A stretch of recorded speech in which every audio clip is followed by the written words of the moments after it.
Hi, I'm Andy Laverne, and welcome to Homespun Tapes. Today we're going to be covering playing standard tunes, which is one of my favorite things to do. And actually a lot of people seem to enjoy these standard tunes. I guess that's why they've become standard tunes, because through the years they've held up well and they're adaptable to a lot of situations. On previous volumes on my guide to modern jazz piano, we dealt a lot with theoretical and technical aspects, a lot of scales and how to apply them. Today we're going to really deal more with harmonizing melodies and familiar melodies and different ways to do that and enhance that and maybe create some of your own harmonies and maybe some of your own melodies out of that. And assisting me today is actually this Yamaha Disklavier Grand Piano. And the Disklavier Grand Piano is an acoustic piano that's got a mechanism built into it which enables it to record what you play, and then the piano itself will play it back. It does this by way of the mechanism which consists of optical sensors in the piano and solenoid switches, and also switches around the pedal mechanism, so the pedals will react as well. All this information is recorded and stored on a floppy disk, which is contained outside of the piano. And to activate it, you just press the button on the floppy disk player, and the piano itself will play back what you've recorded. And you'll see as we go along the value of this for today's proceedings. I think it's an extraordinary event in the evolution of piano history. And it doesn't detract from the acoustic piano. If anything, it adds to it. So I'm happy to have that today.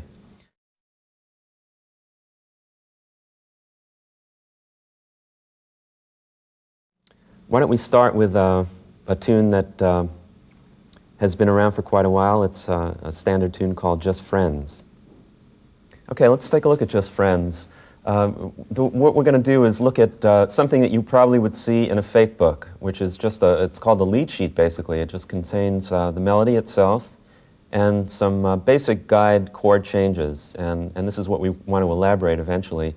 But why don't we just hear what the melody sounds like with the most basic of chord changes. And the way I'm going to do this is I'm just going to play the melody in my right hand, single note, and I'm going to play either three or two note voicings in my left hand, consisting of a root, a third, and a seventh, or a root, a fifth, and a tenth, something like that. So let's see what happens here. So, Just Friends. This is taken at a tempo, just so we can see it slowly. It goes to C major 7, C minor to F7, and you'll notice I have root, major 7th, 10th right here on the G major. Now the melody at this point is taking care of the third note in the voicing, because it's actually the 10th or the third of that chord, B flat minor. And here's another way you can deal with this B flat minor, E flat 7. Very simple, just two notes. Let's do that on the A minor. So we'll just have a root and a third there, really.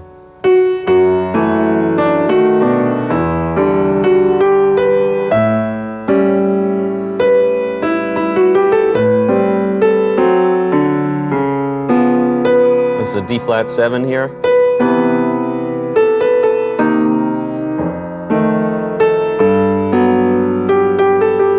Here's that B flat minor again.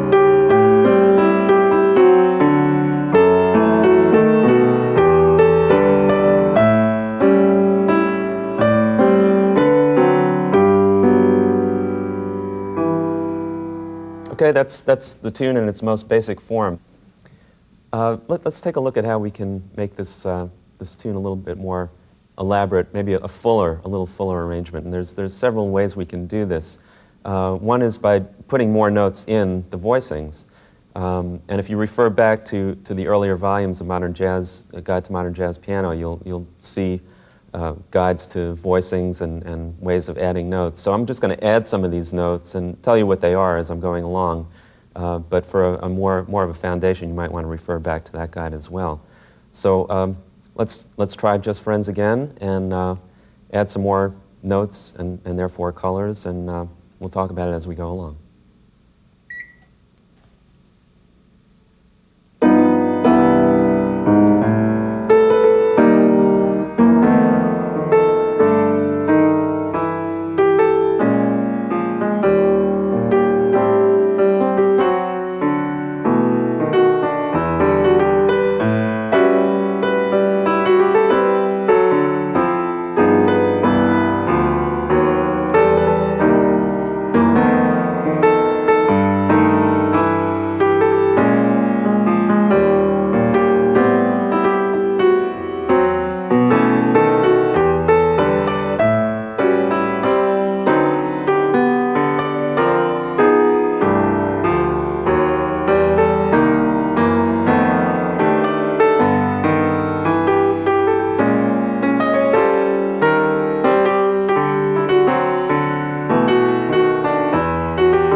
Okay, that's a little more elaborate version of Just Friends. I played 2 choruses of that, and I recorded that, as you saw, on the disc clavier.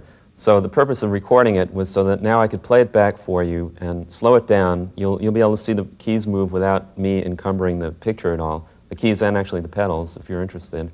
And as it's playing back at a slower tempo, I'm going to explain what I was doing and how you can apply this to your own playing.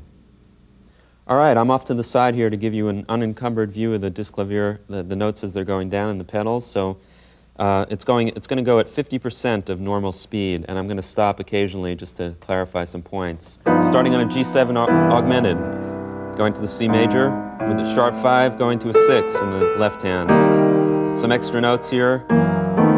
That's a dominant 7th approach chord. Okay, I'm going to stop it for a second. I did an F sharp 7 to an F7. So when you have a dominant 7th chord, you can approach it from a half step above. Many times that works well.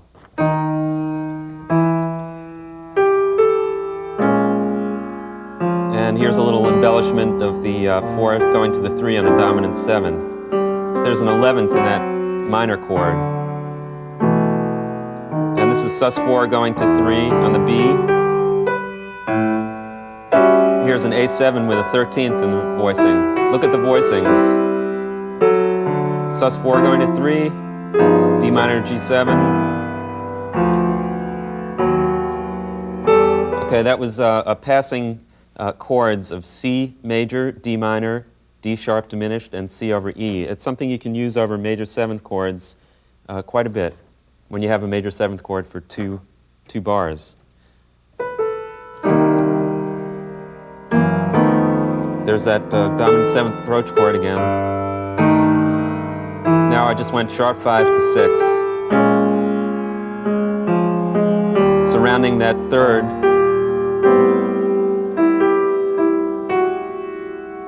it's moving a little slow here.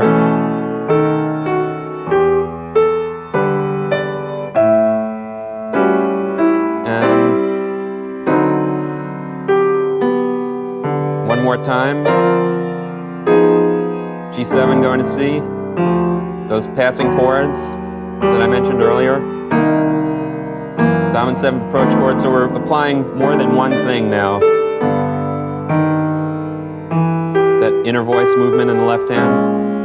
A little melodic fill using the scale tones.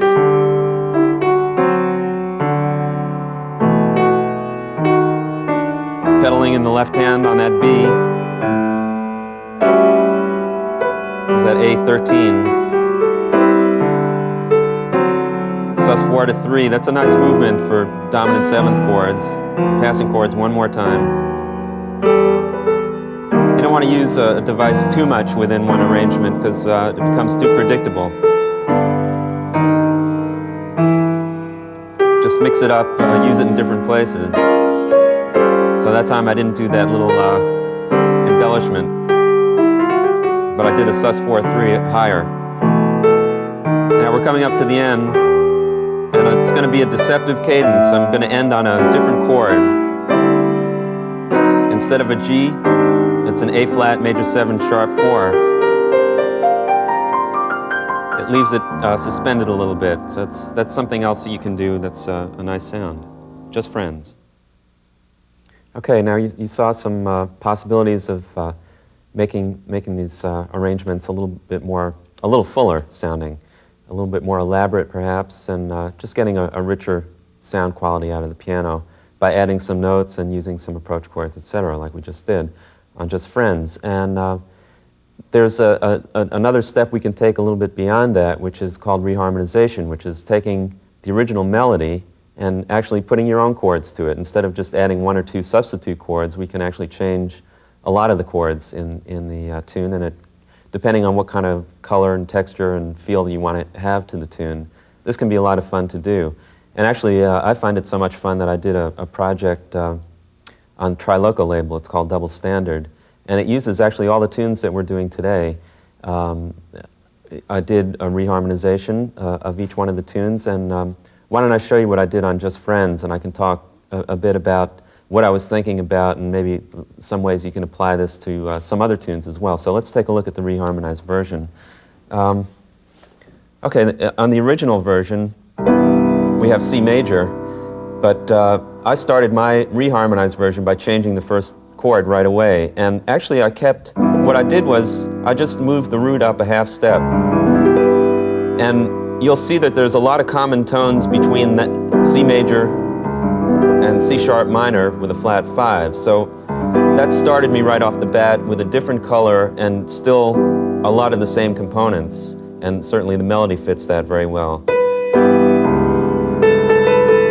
Now, my ear told me that that would resolve nicely to the 5 chord, which is an F sharp 7. I used a flat 9 in there just to give it a little more color. So that's almost like a 2-5 progression.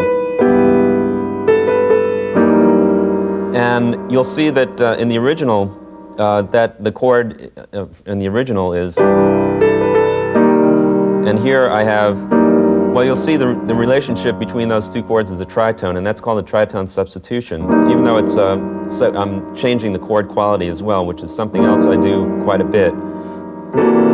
And here I used a dominant 7th approach chord, something we did in the original version. This was just that same phrase taken down a whole step. Okay, now in the original tune at this part, it's an A minor chord. What I did was I changed the quality from A minor to A sus4, kept the same root. And this is a parallel motion, A sus4 to F sharp sus4. So at that point I wasn't really relating it to the original chord in the tune anymore.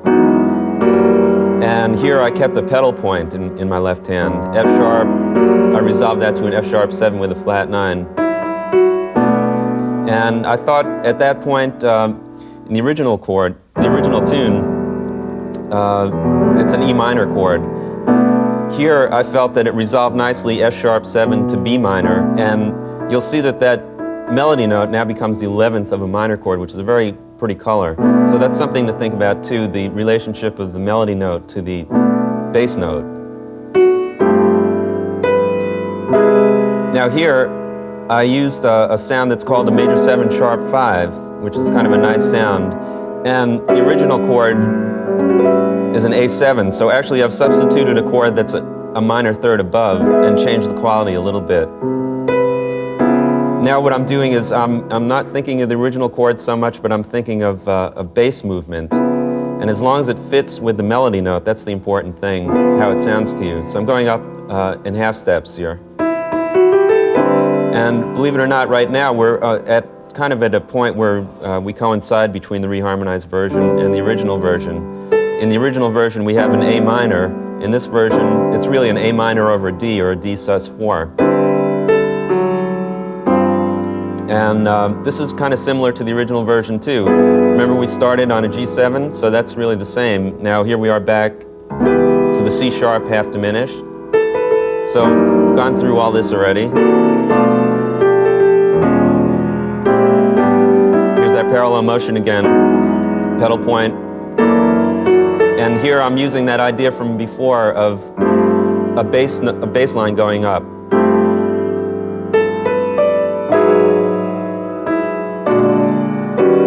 And this is a deceptive cadence here to D minor 11, which has got a lot of common tones to the G major. So that's how I came up with that. And I really let my ear be my guide, most importantly. But that's how all these changes relate to the original changes.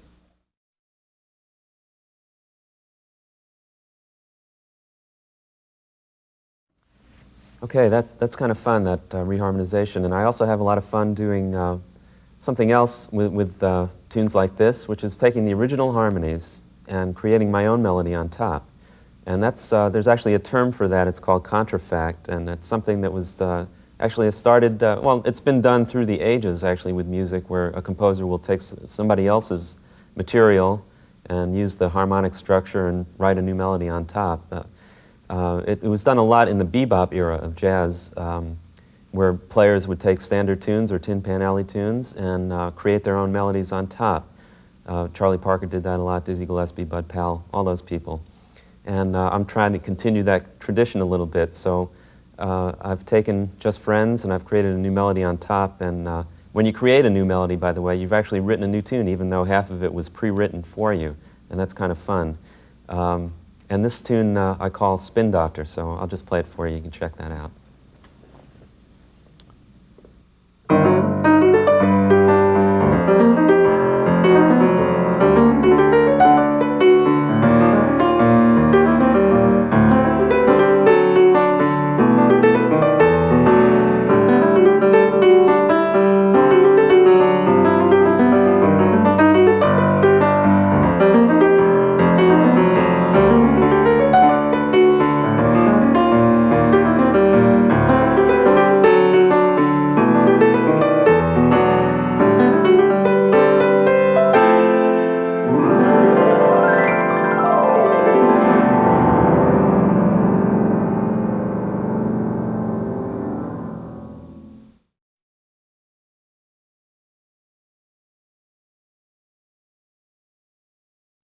Let's take a look at another tune, My Romance, which is an old Rodgers and Hart tune. It's a really pretty tune. And I'm going to play the melody with just a simple 3 or 2-note voicing in the left hand, just to hear what it sounds like with the harmony. I might mention one thing, you know, if you're reading through sheet music of some of these tunes, what you want to try to avoid doing is playing the arrangement that they have, because usually those are not that great, and some of the chords might be a little weird. So you're better off maybe looking in a fake book and just seeing a lead sheet, as I had mentioned earlier, with just a melody and some harmonies indicated, and then we can fill in our own harmonies or better sounding harmonies. So with that in mind, here's My Romance. Now it's just going up. You'll notice very simple voicings in the left hand. Now here, go to the D7 to, here's a passing tone in here that's indicated in the lead sheet.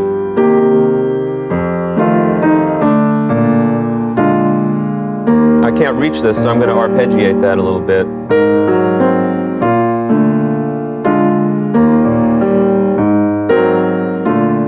That's kind of a nice effect.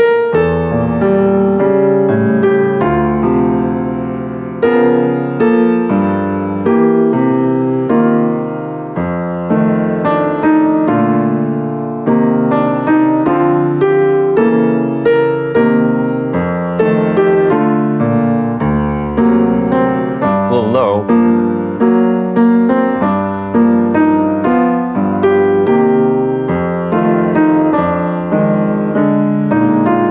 Arpeggiating again.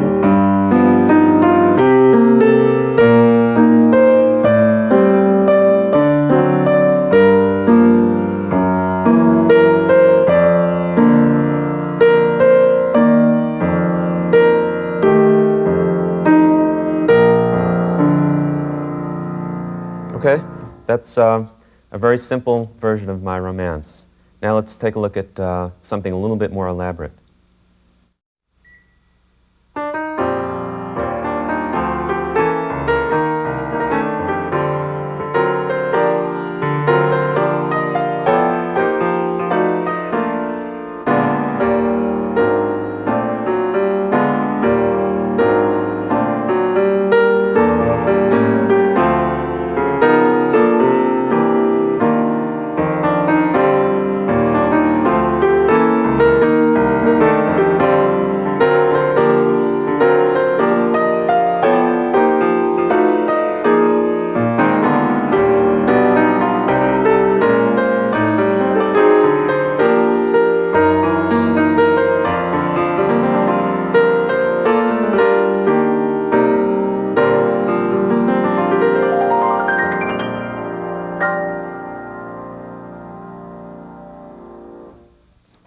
Here we go with the Disklavier half-speed version of My Romance. Okay, I'm going to stop it for a second. I went from a B-flat major to an E-flat major, which is kind of a nice movement, a 1-4 instead of 1-2 going up diatonically. I went 1-4, and now I'm coming down. So it ends up in the same place. And here I took the melody up an octave because I felt it was too low for voicings that I wanted to do.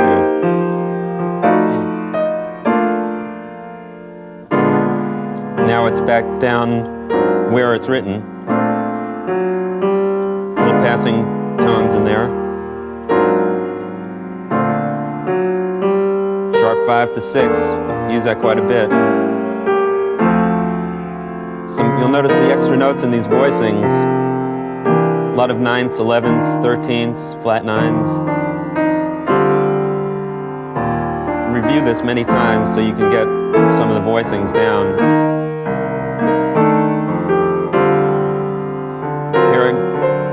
Taking the melody up an octave again. Lays better. Sometimes you have to think about that on the piano if you want rich voicings. Here I approach the C minor. Let me just stop that for a second. The C minor with a B diminished, or a G triad over B. So a diminished chord is like an incomplete dominant 7th chord. So instead of going to the G7, I went to a B diminished.